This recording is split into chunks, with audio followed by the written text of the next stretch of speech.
Howdy, thanks for clicking on this video. I appreciate you guys. So let's briefly go through some of the news stories from this past week. There's a lot to catch up on. It wasn't nearly as active a week in the movie realm as the week prior, but there's some stories we can talk about. But hit me up in the comments and let me know how you guys feel about some of these things. So without further ado, let's talk a little movie.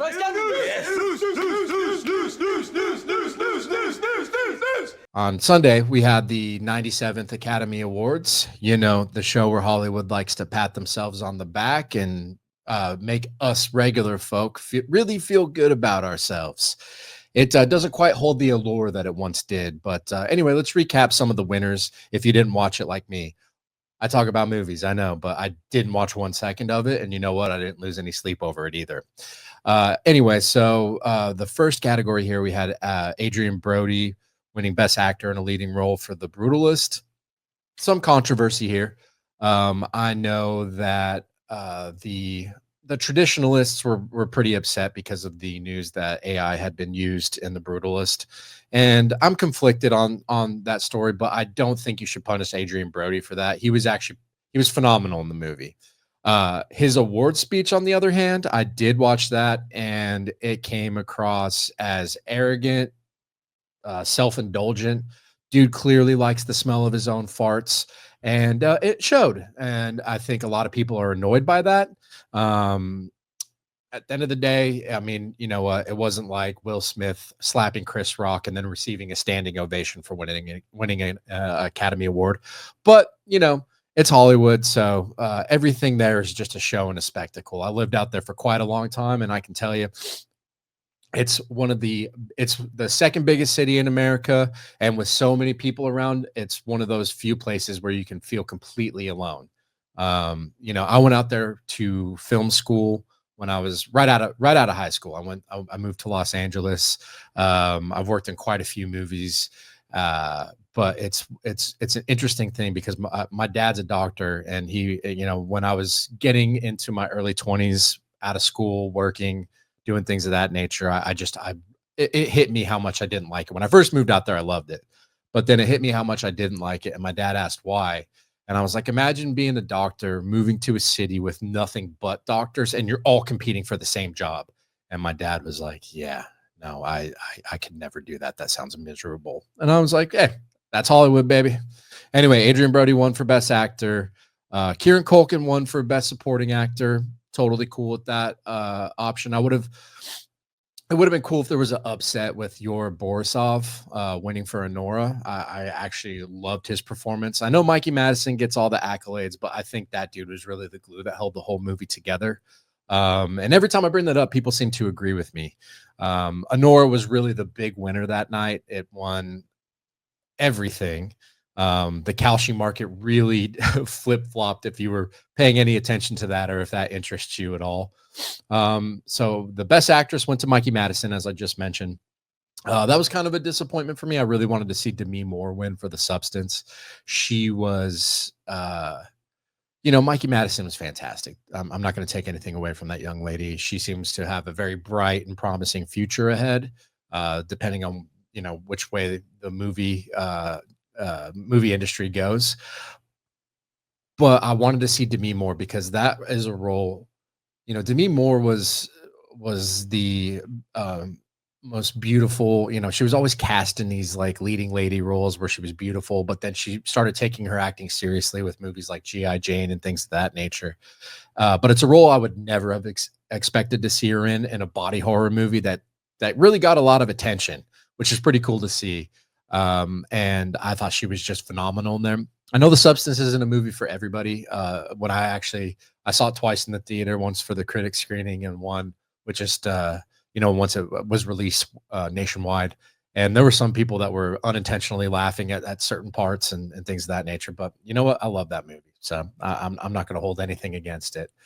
Zoe Saldana won for the most controversial movie at the Academy Awards for Emilia Perez, and I'm okay with that. I mean, the only highlight of Emilia Perez was Zoe Saldana. I remember I saw that movie when I got a screener for it when it first came out, and I was like, "What is this movie?" It was I just chalked it up to another shitty Netflix movie. and I still stand by that. And I still stand by that sentiment. It was not good. There's a lot of people who were quite offended by it. And take all of the things that the cast and the director said about this movie that was really getting people up in arms. The most offensive thing to me is that this movie got nominated for 13 Academy Awards, and people try to convince me that it's a good movie. It's not. Stop it. Anyway, Zoe Saldana was fantastic in it. That was the one thing I said after I watched that movie is, my God, this is a musical, yet none of the songs sound good. You have Selena Gomez doing whatever the hell she was doing in that movie. Um, and the songs became meme worthy after the fact. It's hard not to take them as like an SNL bit or something of that nature. Um,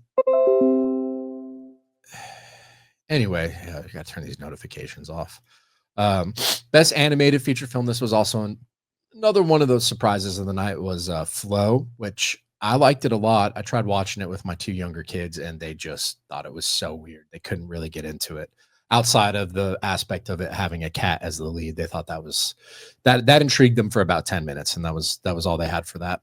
I did want to see the Wild Robot win. That was one of my top 5 movies of this past year.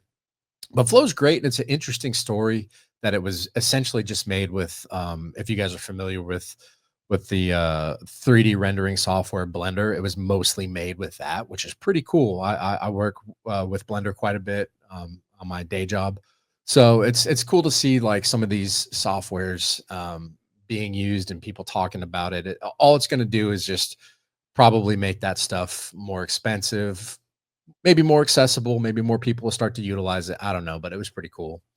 Cinematography, is it Lowell Crawley? He won for that, for The Brutalist. And that was kind of controversial. I would have loved to see Nosferatu or Dune Part 2, especially Dune Part 2. Greg Fraser shot the hell out of that movie. Nosferatu was amazing. It's one of those few movies that is really, really dark, a lot of blacks and stuff like that, but you're not squinting going, I can't tell what the hell's going on. It's vivid. It really pops out of the screen at you. I know a lot of people didn't love Nosferatu outside of the critics realm. I thought Nosferatu was one of my favorite movies of 2024. Really, really dug that movie, but there's a lot of people that don't, and you know what? I don't blame them at all. Robert Eggers isn't everybody's cup, but it's a rewatchable movie and one of my favorites that he's put out. And then let's just talk about the last one because all the other categories are those ones that, most people look. The ceremony was almost 4 hours long, and it's like you're featuring all these categories that people just don't care about. I mean, the Oscars have become a joke within themselves at this point in time. But Sean Baker took home the award, which is interesting. Anora wasn't winning all these awards early on. It really shifted early February, and then it just kind of skyrocketed from there. I think the AI controversies with the Brutalist, and even Amelia Perez has some AI controversy outside of all the other controversy. That one was buried deep, but it is in there. So Anora won, or Sean Baker won for Anora. I think Sean Baker's great. He seems like a complete cinema head. I really appreciate that. But the thing that I really and a lot of people I've been talking to that we all agree on is like, why the hell wasn't Denis Villeneuve nominated for Best Director for Dune Part 2? Like, it doesn't make any sense. He directed the hell out of that movie. But then again, you know what? People hate Dune. What can I say? I don't know what to think about that. I think people just are contrarians for the sake of being contrarians. But hey, this is 2025, baby. Everybody's got an opinion. Just today, I received a comment telling me to get my nose out of Denny's ass. But you know what? It belongs up there. It smells French Canadian or something of that. Anyway, let's move on to the next story. Let's see here. All right. So this news came along, and I think it could be just pretty much a nothing burger. Pierce Brosnan addresses potential James Bond news, saying potential James Bond news, saying like, how could I not be interested? And I think that's yeah. If you read further on, he basically says, how could I not be interested? I'm 71 years old. he doesn't have these huge movie roles anymore. It's kind of it's on the sunset of his career. But excuse me. But then at the end of this, he says, I think it's time for the young man to take over. So it's pretty much a nothing burger, but it was in the news. It's something we should talk about. And um, let's go through further. I don't think there's really anything else. Yeah, I mean, yeah, he says, I think that is best left to another man, really fresh blood. So, I mean, it's pretty much a nothing burger. So yeah, let's move on to the next story. So this one was actually kind of a bummer, and I think this is why this is why so many people have issues with streaming services and TV shows nowadays. Now, The Recruit, I didn't think it was the best show ever, but it was entertaining as hell, and it's a lot of fun. Um, and they canceled it after 2 seasons after leaving season 2 completely wide open for another season. And this is the state that we live in now. So a lot of these shows come out, they don't have a lot of episodes.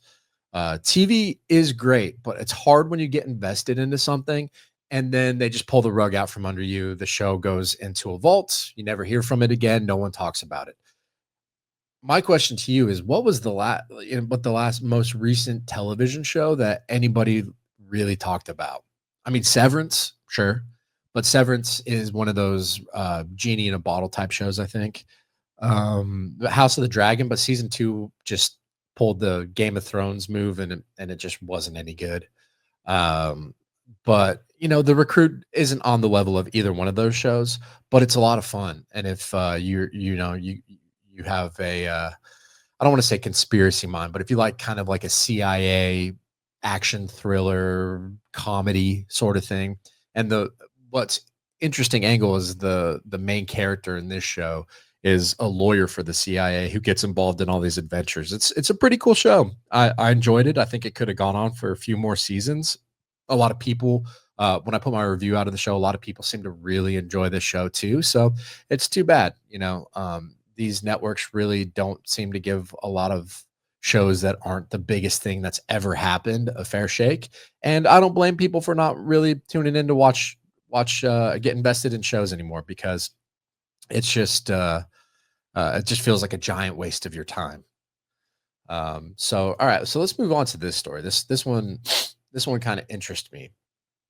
So Daredevil Born Again just released its first 2 episodes after a 7-year hiatus. It got canceled by Netflix, all the stuff of Disney buying it, and they wanted to make their own MCU shows, and everybody hated them. They're not memorable at all. They're hard to keep up with. The MCU is kind of a mess right now. It it pulled the Dark Knight line. You either die a hero or you live long enough to see yourself become the villain. And I feel like now the MCU is kind of at the point where people have just really started to not care. It almost has a disdain. Like you almost feel embarrassed to talk about the MCU anymore. But anyway, with Daredevil coming back, which I think the first 3 seasons of Daredevil is the best thing that the MCU has ever done.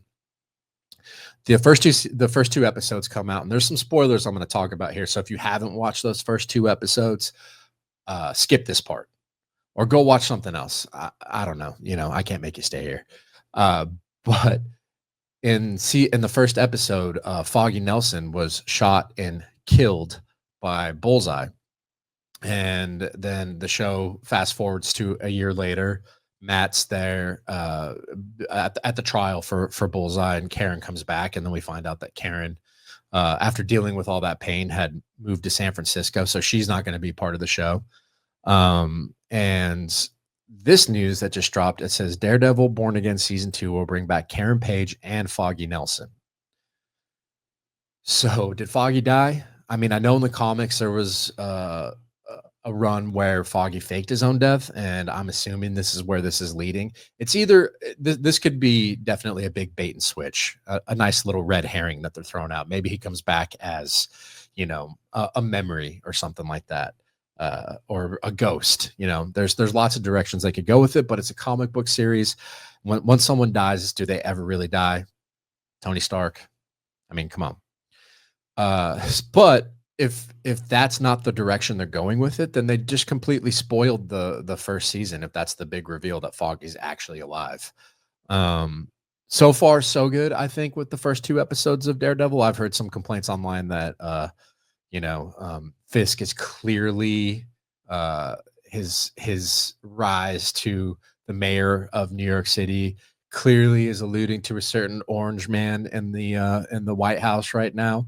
I didn't, it wasn't as on the nose for me. I mean, there's elements of it, and I don't put that past people for calling that out because it is Disney after all. But, I don't really take any issue with it. Fisk is an interesting character. Vincent D'Onofrio is acting circles around everybody once again. I know there's a guy who I talked to who he just can't get past D'Onofrio's voice as Kingpin. He thinks it sounds just so forced and fake.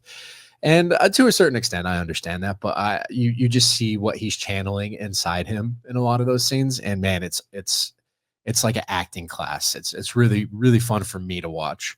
I think he's just great, perfectly cast in that role. Um, one thing that I did think was interesting is they mentioned the Echo series, where Kingpin got into some barbs with that, and I wasn't sure if they were being tongue in cheek about that show because everyone hated it who actually watched it, which that wasn't a huge crowd, but it is something uh but it's Disney, so they seem to take themselves quite seriously these days. But that being said, I thought the first 2 episodes of Daredevil were good. It Something feels a little off with the series. It's not quite as good or engaging. Maybe it's a little bit slower.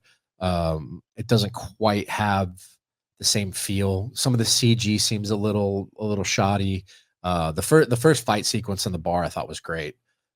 So if this is the worst of the show, then I think it's heading in a good direction. It will be something to look forward to from here on out. So, and I'm a giant Daredevil fan. I think Charlie Cox is perfect in the role, and it's nice to look forward to something Marvel related in the television universe again. So, I've had a lot of fun with that. All right, so let's move on to this. We'll stick with the superhero side of things. So Robert Pattinson hasn't really said much about just how long it's taking to make this next Batman movie. And in this one, he said he effing hopes to film Batman 2 soon because he started out as young Batman and he's going to be effing old Batman by the sequel. And I know Matt Reeves has addressed this a little bit. The movie got pushed back from I think it was from 2025 to 2026 to the end of 2026. It's supposed to come out around the time that Dune 3 is coming out. But yeah, I don't know. He says that he's old, but he's healthier, and he thinks he brought his biological age down a bit, which I mean, that's cool. Everyone's getting into their health, and I'm all about that. But it is frustrating because there's no momentum with this series. James Gunn took over the DCU. We got Superman coming out, and then they've announced that Robert Pattinson isn't the DCU one; it's its own separate entity. So Matt Reeves is kind of operating on his own side project, if you will, for the DCU. But the Penguin was phenomenal, and it feels like they should have just rolled from Penguin to right into the Batman 2 or to from the Penguin series, excuse me, right into the Batman 2. It would have made a lot more sense. But yeah, I mean, are you looking forward to the Batman 2? I really so when I first saw the Batman, I thought it was okay. I didn't get what all the hype was. But then I watched it a couple more times since then, and I retract that. I really, really enjoyed that movie. Once you get past it's not Nolan's movies. And look, there's a lot of people that like the Batman better than Nolan movies. I liked the detective aspect of the first Batman. I just thought he was a shitty detective. I want to see that change a little bit because he's considered the world's greatest detective. He's also a martial arts master, so I want to see some of the fight scenes be a little better. I know he was a young Batman. I get it. It's just I'm a giant Batman fan, and I want to see it done that way. But I do like the human aspect they bring him to, and I do like that he's just this fearless leader. they're not tagging him with a lot of the tropes that are popular to do the modern take on Batman. It's just Batman's an iconic character for a reason, and a lot of people look up and respect this character. He's not a superhero by any means. His superpower is really his knowledge, his fighting ability, bringing fear into his villains, and his money. It's clear, and the money isn't the only thing. He's got a lot going for him, but the money helps him to utilize all those utilities to the best of his ability. So that's really it on there for the news front. A couple more stories, and then we'll wrap this up. Always try to keep this quick. People's time is valuable. So, NeZha 2 just became the biggest animated movie of all time. It crossed 2 bills this past week. And most people in the States don't even know what this movie is. I haven't seen it. It wasn't, it kind of came and went in the theaters near me. I didn't even see I haven't seen the first one, but I just was talking to a creator recently. He was like, dude, you really got to watch these movies. The animation's amazing. The story's great. Like they're awesome, awesome movies. And so I'm going to make a point of it. I'm going to watch the first one with my kids this weekend, and then I'm going to try to seek it out in the theaters. I don't know anywhere near me that's playing it. So hopefully when it comes out to a video on demand or something like that, I'm gonna get a chance to check it out. But yeah, so NeZha 2 is a Chinese sequel that just became the highest grossing animated film of all time. And look, the 2019 one grossed $700 million worldwide. So it's not like it was a minuscule movie. It is China, so there's always that weird relationship that we have with China. Although Hollywood kowtows to China and changes a lot of their movies in order to get them in the Chinese market because it's the biggest movie market right now. But yeah, it's interesting what this means for movies going forward. What did you think? Did any of you guys see NeZha 2? I'm interested to know because one of the creators who I greatly respect his opinion just loved it, and he was raving about it. So when I get a chance to check it out, gonna check it out. And then let's wrap with this last story. From Bloody Disgusting, Jaws swims back into theaters this summer for the 50th anniversary, which is great. I think Jaws is one of my top 5, top 10 movies of all time. I mean, it's not like I'm breaking any new ground. It's not really a hot take here. It's just a phenomenal movie, infinitely rewatchable. If you have kids, I highly recommend showing it to them because a part of my childhood was being traumatized by Jaws.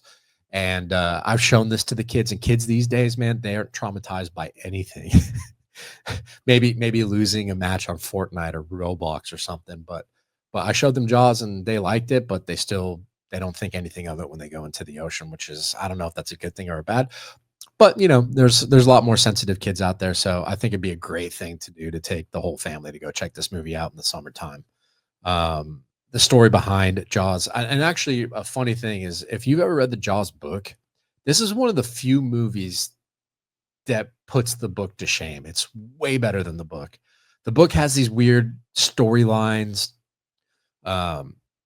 It's not near as satisfying. It's basically like Spielberg went through the book, took all the good moments from that book and just made the movie of it, and then he just cut the rest of the fat.